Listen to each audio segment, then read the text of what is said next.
Imagine you're walking along a quiet beach at dawn. The waves roll in gently, gulls cry above, and the sand is cool beneath your feet. Suddenly you notice a man lying against the seawall. He looks like he's just resting, maybe asleep after a long night. But as you get closer, something feels wrong. His head is slumped at an odd angle. His legs are stretched straight, his shoes polished like new. You lean down and realize he's not asleep. He's dead. That's what happened on December 1st, 1948 at Somerton Beach near Adelaide, Australia. A man in a pressed suit, well-groomed with no identification, was found lifeless on the sand. No one knew who he was. No one came forward to claim him. And when investigators searched his pockets, they discovered something chilling, a secret code torn from a book of Persian poetry. This man would become known to the world simply as the Somerton Man, and his story is one of the strangest, most haunting mysteries of the 20th century. It was just after 6:30 a.m. when two men spotted him. The stranger was sitting upright against the seawall, his legs extended neatly in front of him, his feet crossed. Witnesses from the night before thought they had seen him moving, raising an arm, shifting slightly, so at first no one panicked. But when police arrived, the truth was clear. He was dead. What puzzled investigators was the condition of his body. He wasn't disheveled or dirty. He wore a suit, a tie, polished shoes, and a clean white shirt. His pockets contained everyday items: a train ticket, bus ticket, a comb, a packet of chewing gum, and a packet of Army Club cigarettes. But there was one glaring problem. Every single label had been carefully cut out of his clothing. His jacket, shirt, and trousers had no tags. His shoes looked barely worn, as if they hadn't touched the ground. Whoever this man was, someone didn't want him identified. The autopsy deepened the mystery. Doctors found his organs were congested with blood, and his stomach contained traces of what they believed could be poison. But here's the problem. No poison was ever identified. His body didn't show the classic signs of strychnine or barbiturates. It was as if he'd been killed by something invisible. The cause of death was listed as acute heart failure due to unknown poison. But if it was poison, why hadn't they found it? Was it an untraceable substance? Something experimental? Or had nature played a cruel trick, making a natural death look suspicious? The police weren't convinced. They suspected espionage. Weeks later, investigators caught their first big break. A brown suitcase left in storage at Adelaide railway station the day before the body was found was traced back to the Somerton Man. Inside were personal items: clothes, slippers, shaving gear. But just like his suit, every label had been cut out. There was only one clue left intact, a name written inside one pair of trousers: T-Keen. But when police searched for a T-Keen, they hit a wall. No one by that name was missing, and curiously, none of the clothes with the name tag matched the man's body size. It was like someone planted the tag as a decoy. And then came the most chilling discovery of all. Months after the autopsy, a tiny scrap of paper was found hidden in a small pocket, sewn inside the man's trousers.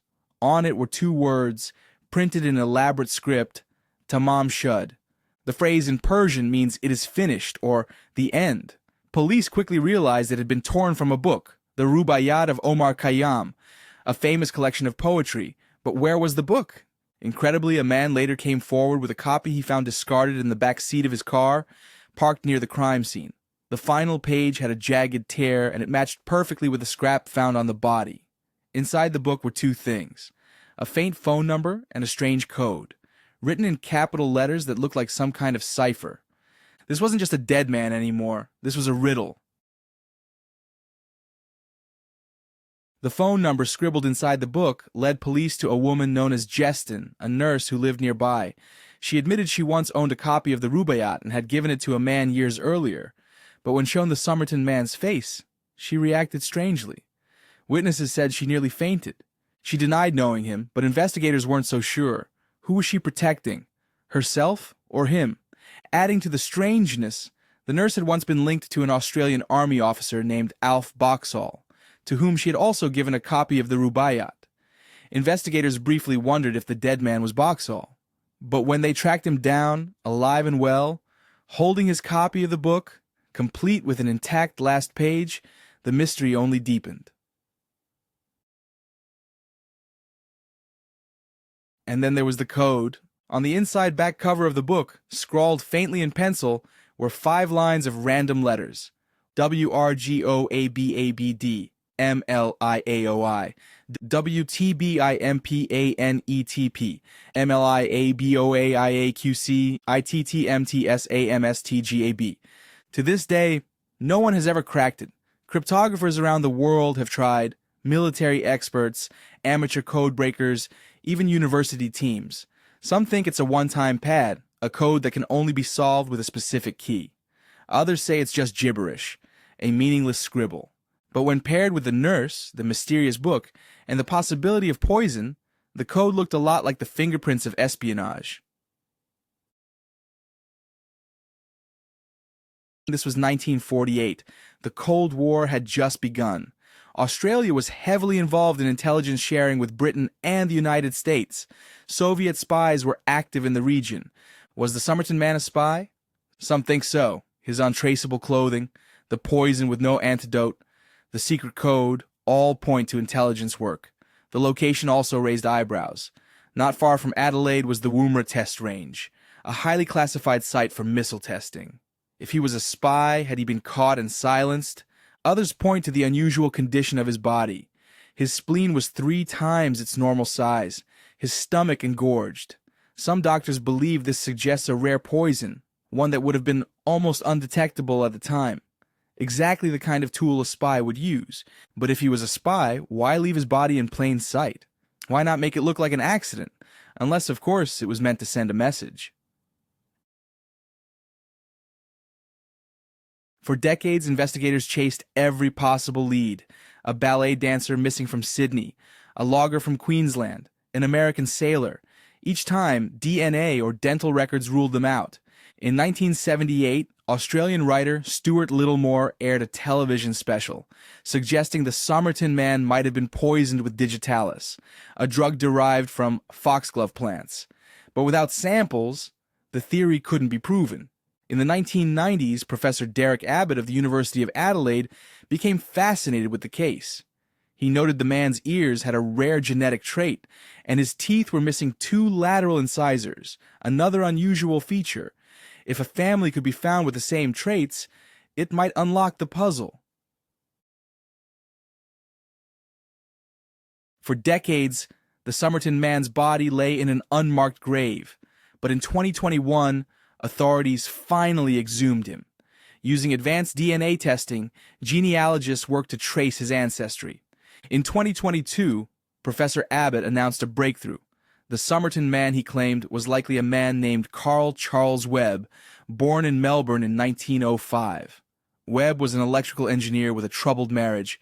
Records suggest he left his wife and disappeared. At first glance, the identification seemed to solve the mystery, but questions piled up fast. If he was just Charles Webb, why the secret code? Why the labels cut from his clothes? Why the poison? Theories exploded again. Some say Webb lived a double life, dabbling in gambling or crime. Others insist the DNA match isn't enough, that the real story is still hidden. The Somerton man isn't just about a corpse on a beach. It's about the secrets he carried, the code that no one can solve. The nurse who went pale at the sight of him, the words Tamám Shud, Chan tucked in his pocket, like a final message from the grave. It is finished. Even if Charles Webb was his name, it doesn't explain the bizarre circumstances of his death.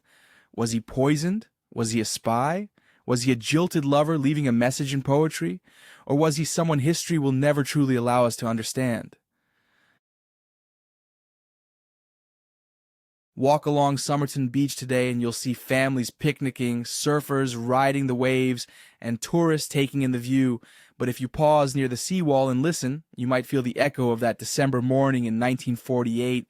A man in a suit, polished shoes, sitting quietly as the tide came in. No one knew his name. No one claimed his body. And tucked in his pocket, 2 words that made the mystery eternal: Tamám Shud. As always, visit us at readtherealstory.com for more true crime tales, mysteries, and chilling stories you won't find anywhere else.